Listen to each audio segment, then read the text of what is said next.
Hey, Crystal Maiden here for part 14 of Minish Cap. So now we're in the clouds.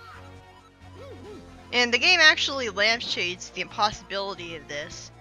Clouds aren't solid objects. They're gas. They're like water vapor.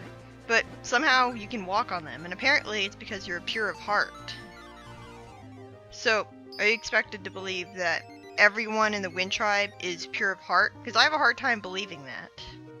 I mean, there isn't that many people there. In the actual game, at least. I'm sure there is more people. Or maybe it's just that the Wind Tribe and other people outside the Wind Tribe who happen to be pure of heart. Because, I guess, the cloud tops are so sacred that only people who are pure of heart can go there. Even though there doesn't really seem to be much that the clouds have to offer. You can't really farm or anything, get mining materials or anything. It seems to be kind of a pointless place to live. There isn't even any water there. I mean, there's water, but no lakes. And yeah, that thing was really annoying.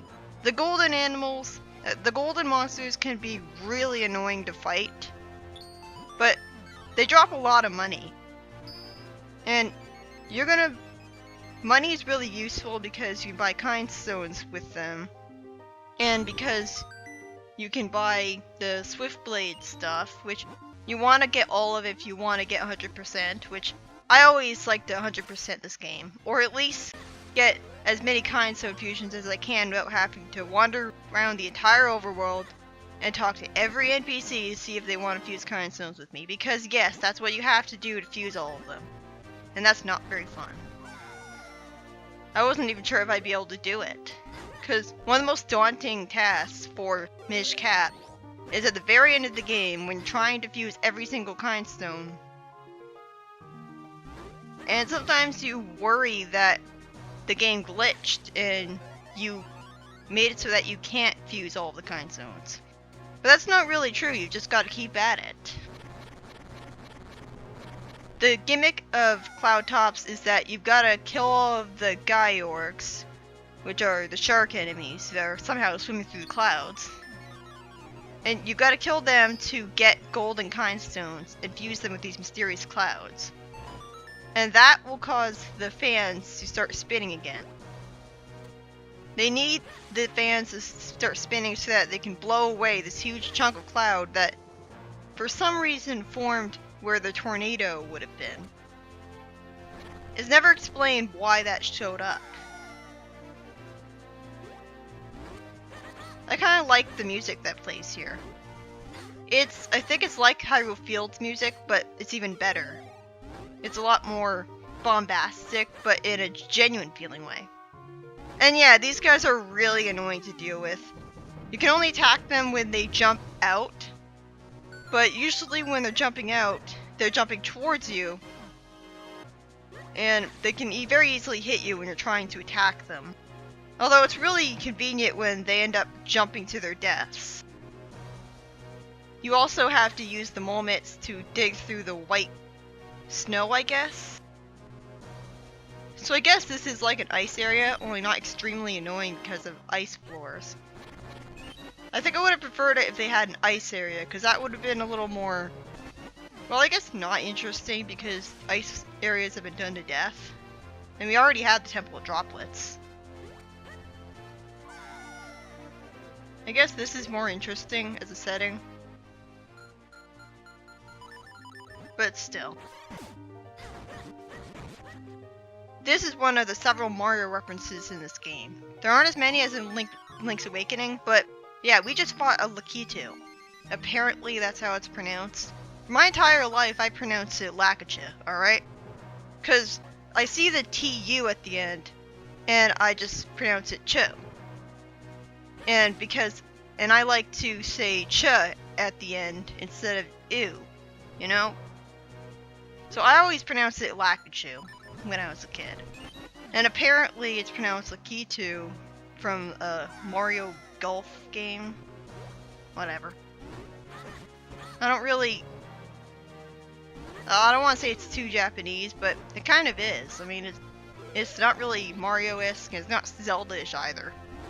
I think I think the Lakitus are based on Weather God, because in Yoshi's Island, they can create thunderclouds above their heads.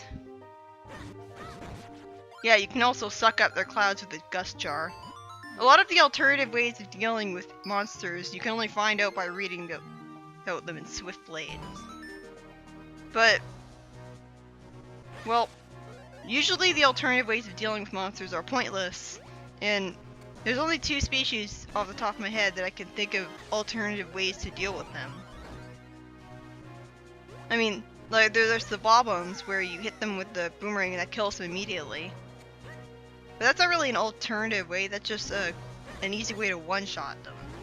And I probably have found that out from experimenting after getting the boomerang. But yeah, this area is basically the same thing repeated over and over again. And that wasn't even the end of the Mario references in this game. There's at least one more.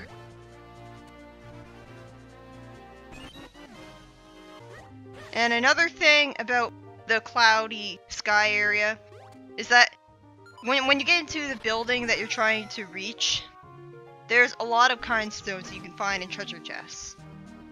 Although not green ones, annoyingly enough.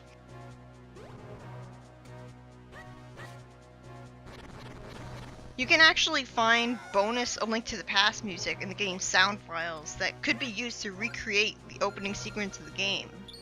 Some of this music was actually used in the game, like the music that plays in Mount Krenel and the music that plays Under the Rain. But like the Link to the Past title theme, the Link to the Past title theme wasn't used. And that's good, because when I listened to it, it didn't sound nearly as good as the original. I'm not sure how they screwed it up, because the GBA remake of A Link to the Past, its music sounds pretty much exactly the same. So I'm not sure how Minish Cap screwed it up when they were using the exact same sound chip. Thankfully, the developers had the good sense to allow you to warp here. Because after all, you are in the overworld, so you should be able to warp. And yet you can't warp on top of the clouds that the vines lead you to. Yeah, that makes sense. Also, I didn't mention it yet, but the villagers that I fused kind stones with, it was just pretty convenient that they both had their fusions lead straight to Vale Falls, and I just had to fall down that pit. And I wonder if that's restricted to them, because there are a few kinds of fusions that are restricted to certain NPCs. I just wish all of them were like that. Or better yet, that you could buy specific varieties of kind stones. And most importantly of all, that you can't have an NPC change their mind about fusing kind stones with you. I wish they had never introduced that obnoxious mechanic. That is the biggest problem I have with the kind stone system as a whole. I could handle not being able to buy specific varieties of kind stones if they couldn't change their minds if you couldn't fuse kind stones with them.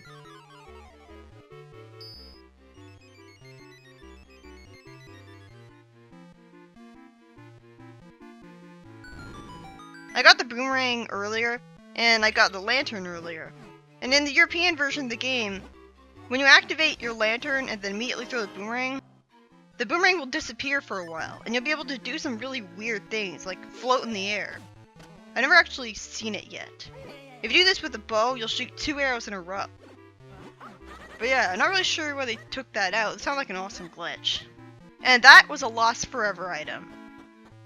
Thankfully, the light arrows aren't actually mandatory for beating the game like they were in Link's Awakening. I mean, Wind Waker.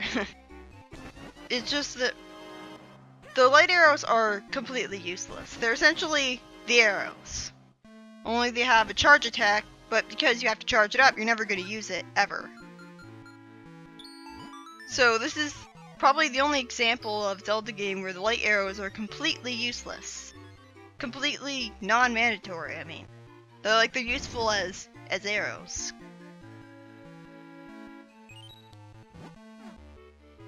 And it kind of makes sense that his fusion led to Castor Wilds, because the Wind Ruins in Castor Wilds was where the Wind Tribe used to live.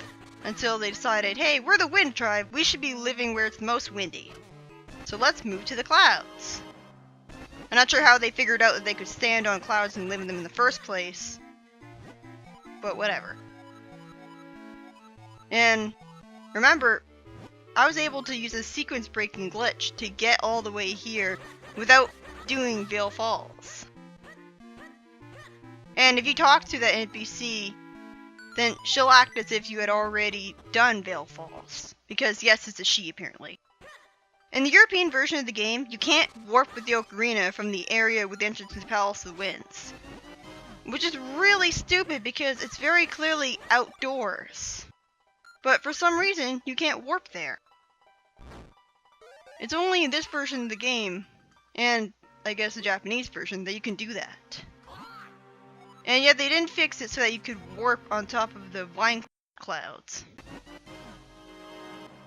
Yeah. I couldn't resist. Yeah, that's a very common recurring theme with this game, is that you'll get to a dungeon, but you don't want to progress with the plot because you want to get all of the Kind Stone fusions. You don't want to miss out on a whole bunch of treasure.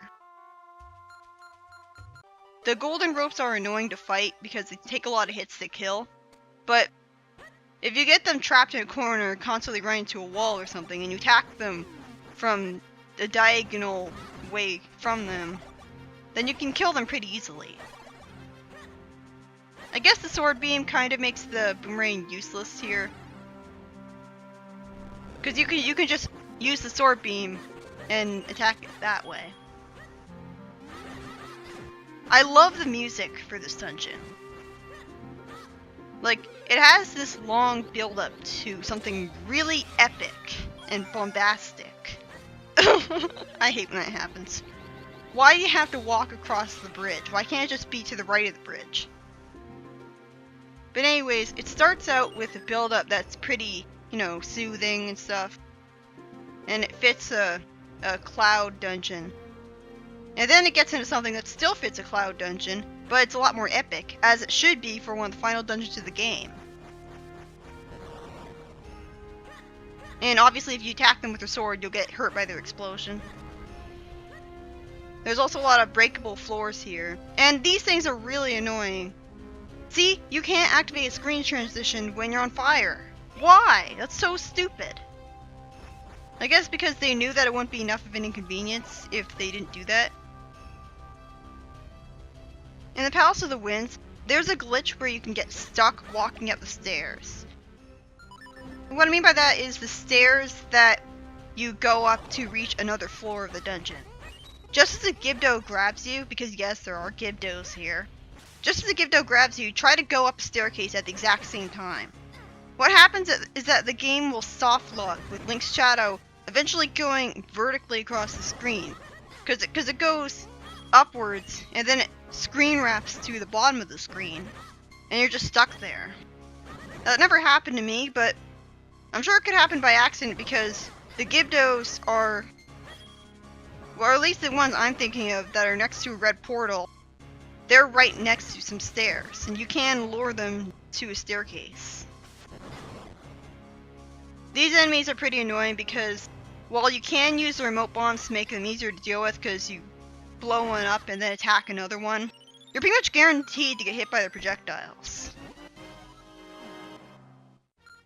And now we have the Rock's Cape. And you know what that means? More exploring! That's right. We're done with this dungeon for now. Yeah, see what I mean about Minish Cap? You don't always want to progress with the plot. Why do you have to go all the way out of the dungeon just to learn this? If you beat the dungeon, then you would have never learned this. Although this sword skill is completely useless, you're never going to actually use it, so. But yeah, now that we've got the Rock's Cape, you've unlocked a whole bunch of different things you can do in the overworld. Now that you've learned that lame sword skill, you can finally learn this one. The best, most overpowered one in the game. And this is the perfect way to take advantage of the Pick Collect. You just go to a field of grass where Percy used to be, and you just use that, and you'll be able to easily cut a whole bunch of grass. And you'll cut so much grass that you'll be able to really benefit from it. And again, you always want to fuse kind stones with these guys because they can unlock waterfalls that give you upgrades to your sword. Speaking of sword upgrades, you might notice that we've only got one sword upgrade to go. Originally, there was planned to be one more sword upgrade before you got the 4th sword. And I'm guessing it's the sword upgrade between getting the fire element and getting the earth element. And for convenience sake, they decided to make you go to the elemental sanctuary. They made you not have to go to as much. I hate how there's so many empty squares that don't necessarily have treasure in them. Because usually you can tell when there's a treasure chest because there's an empty square there. That previous room was pretty non-linear, and so on your first time through it can be hard to figure out which route you should take first to get to the ladder. Because the other 2 routes lead to dead ends, but they're still worth taking. And obviously you want to, yeah, I got past that. You didn't want to see that again. It would suck if you went all the way there, but you hadn't fused the kind stone to get the beanstalk yet. Because that actually happened to me, and I was so annoyed at that. And a like appears after you climb the beanstalk and come back here. Not really sure what the point was, since you can just walk away and ignore it.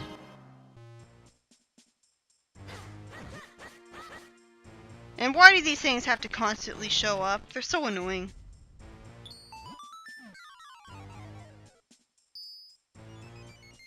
So, now you have another wall to fuse with. And this marks the end of the Big Orange Dungeon side quest. And believe me, you really do want to do this. Because the reward is definitely worth it. I'm not really sure where all these Gorons came from because there's no Goron village or anything. There's no Death Mountain, just Mount Krenel. And you'd expect there to be a Death Mountain because you'd assume that Hyrule Castle's in the same place it always is. But I guess the geography of Hyrule's... the Hyrule Castle is placed in a different area than usual in this game. Like, it's pretty creative that they call Mount Krenel something else. And it is designed pretty differently from Death Mountain, aside from the annoying falling boulders still being there. But yeah, it's pretty weird how there's Gorons, but no official Goron village. So in A Link to the Past, I feel like they had a much better save system because you could reload from exactly where you last saved, as long as you reloaded in the overworld. I mean, if you saved and quit in a dungeon, you would reload from the entrance of the dungeon for no reason. But if you did so in the overworld, you could respawn from what seemed like exactly the same place as when you saved. I wish this game did that. Instead, it starts you out from where you started out the screen from, even if you're in the overworld. And there's no reason they couldn't have just done the same thing. And yeah, the reason you know about that piece of art is because the blonde lady right next to the bell tells you that there's a myth that if you ring the bell, the piece of art will fall. And I guess you'll try everything until you figure it out eventually. But yeah, in the next part, I'll be, I guess, stalling, although I do like the Palace of the Winds. But I'll be getting some more stuff done in the overworld, probably get to the Palace of the Winds, and I'll show off a great way to deal with the Picolite.